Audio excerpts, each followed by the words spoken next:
I want to ask you a question. So the question is, do you believe in the law of attraction?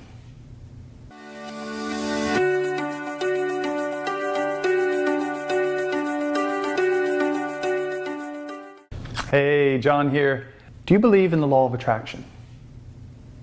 That's kind of like saying, do you believe in the law of gravity? And what I mean by that, I don't mean to be cheeky. I actually do mean to be cheeky, but I don't mean it like that. I mean it like, here's something that exists. Here's an actual law that exists that most of us still believe like, well, I don't think it exists. It's like saying, here's gravity, something that's always there, always affecting us constantly, and someone saying, well, I don't really believe in it, but yet they don't float away. Right? They stay on the ground, and they stay on the ground because gravity exists. We have particular experiences in our life, particular situations in our life because of the law of attraction, right? You know this to be true. You see it in your life. You see you see particular people that love to be negative, or it seems like they love to be negative. I think deep down they don't, but whenever you're around them, they cannot stop talking about all the negative shit that's happened in their life. And whenever you see them, you spend a little time, you see them again, they're like, guess what happened to me? You don't believe it. Another negative thing. You're like, how does this person attract all of this negative shit, all these negative experiences in their life constantly?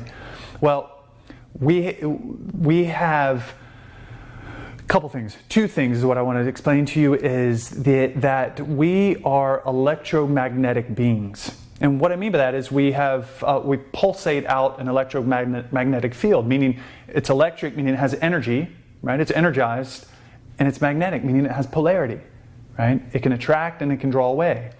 The mind has an electromagnetic field, and the heart has an electromagnetic field that's close to 500 times as bigger than the one created by the mind. The emotional experiences that we hold to send out a pulse into our environment that attracts things or repels things. This energy, right, this field that's around our heart is directly related to the thoughts we're thinking, the things we're focusing on. Our focused attention creates an emotional experience. That emotional experience creates a pulse of energy out into our environment. So here's the next level of this aha moment, is that we have a part of our brain called the reticular activating system, the RAS, the RAS for short, RAS receptors. When we focus on a specific thing, it activates these RAS receptors to see that thing in our environment, to pick those things out. So you all have had the experience of like when you're about to buy a new car and you're getting let's say you're getting a silver Toyota Tacoma, right? You're brand new, so you're just about to buy it, or you just bought it, and you're like, oh, a silver Toyota Tacoma, I love it.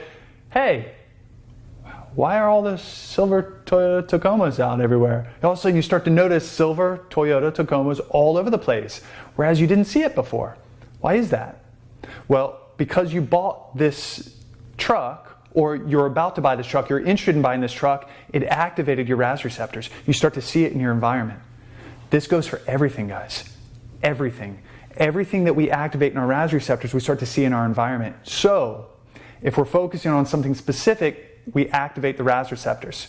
Meaning, if I'm focusing on something negative in my life, right, I start to activate the RAS receptors to pick up the negative stuff all around that reinforces that feeling. And I generate that feeling in my emotional center and pulse that energy out into the universe to start to attract those experiences into my life. This is the reason why you can get up in the morning and stub your toe, like you hit your foot on the edge of the bed, you're like, ugh. And then you go downstairs and you're making your coffee and you spill your coffee, you're like, ugh. It's going to be one of those days. It's going to be a bad day. Guess what happens? It ends up being a bad day. You drive to work, you get stuck in traffic, you hit all the red lights, you have that person that's sitting next to you at work that smells funny or gives you those weird looks, and the entire day you have that experience. Now, if you got up in the morning, the same exact day, you got up in the morning, maybe you stubbed your toe, maybe you didn't, maybe you spilt your coffee, maybe you didn't, but your focus was, I'm going to prime my brain to focus on the positive. I'm going to prime my brain to see the beauty of this day. Guess what happens? You hit all the red lights, maybe, but you're not focused on hitting all the red lights. You get stuck in traffic. Okay, I got stuck in traffic. That gave me time to listen to my audiobook more. You get to work and that person sitting next to you is that smells funny or gives you that funny look. And you're like, oh, here's my opportunity to connect and see what's going on with that person. Maybe their shower broke. Your day completely shifts because you have activated the RAS receptors to notice the positive, to pick out the beauty of life, to pick out the things you're grateful for, however you decided to prime your brain in the morning. Priming the brain is activating those RAS receptors to pick up what you want to see. Now, when we go bigger with this law of attraction thing, and we're saying, okay, this is my intention, this is my dream, this is what I'm going to stalk, then the RAS receptor says, check. We're going to look for those things that can support that and move you in that direction. I have a ton more to say about this, but I'm going to leave it at that. Thank you for listening, and we'll connect soon. Thanks, everybody. And if you're feeling our message, come join our tribe. You can do that by subscribing to our Yaks Yoga Concepts YouTube channel, liking us on Yaks Yoga Concepts Facebook page, or following us at Yaks Yoga Concepts on Instagram.